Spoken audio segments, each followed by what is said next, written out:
ಬೇಕೇ ಬೇಕು ಬೇಕೇ ಬೇಕು ಅಯ್ಯಯ್ಯೋ ಅಯ್ಯಯ್ಯೋ ಅಯ್ಯಯ್ಯೋ ಅಯ್ಯಯ್ಯೋ ಒಂದೇ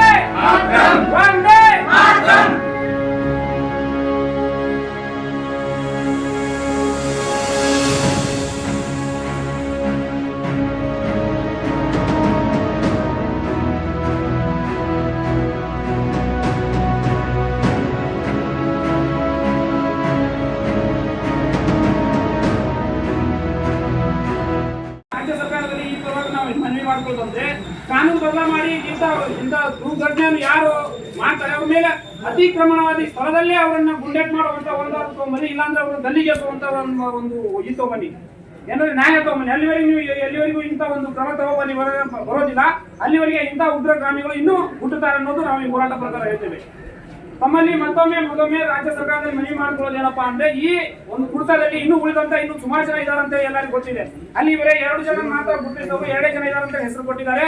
ಇನ್ನು ಉಳಿದಂತ ಯಾರಿದ್ರು ಅವ್ರನ್ನ ಕ್ರಮ ತಗೊಂಡು ಅವ್ರ ಮೇಲೆ ಗಲ್ಲಿಗೇರಿಸುವಂತ ಒಂದು ಕಾಯ್ದೆ ತಂದು ಅವ್ರನ್ನ ಗಲ್ಲಿಗೇರಿಸಬೇಕಂತ ನಾವು ಈ ಮುಖಾಂತರ ತಮ್ಮಲ್ಲಿ ಹೇಳ್ತೇವೆ. ಈಗಾಗಲೇ ಕಾನೂನು ವ್ಯವಸ್ಥೆಯಲ್ಲಿ ಮಾನ್ಯ ಗೃಹ ಸಚಿವರು ಕೂಡ ಹೆಚ್ಚಿನ ಒಂದು ಭದ್ರತೆ ಕೊಟ್ಟು ಅಂತ ಆರೋಪಿಗಳನ್ನ ಯಾವುದೇ ಒಂದು ಒತ್ತಡ ಇದ್ರು ಕೂಡ ಯಾವುದೇ ರಾಜಕಾರಣಿಗಳನ್ನ ಒತ್ತಡ ಇಲ್ಲದಂತ ಆರೋಪಿಗಳನ್ನ ನೇರವಾಗಿ ತೆಗೆದುಕೊಂಡು ಬಂದು ಅವರಿಗೆ ಶಿಕ್ಷೆ ಕೊಡುವಂತ ಕೆಲಸನ ಮಾನ್ಯ ಗೃಹ ಸಚಿವರು ಪೊಲೀಸ್ ಇಲಾಖೆ ನೀಡಬೇಕಂತೇಳಿ ಈ ಮನವಿ ಮುಖಾಂತರ ಒತ್ತಾಯ ಮಾಡ್ತಾ ಇದ್ದೀವಿ.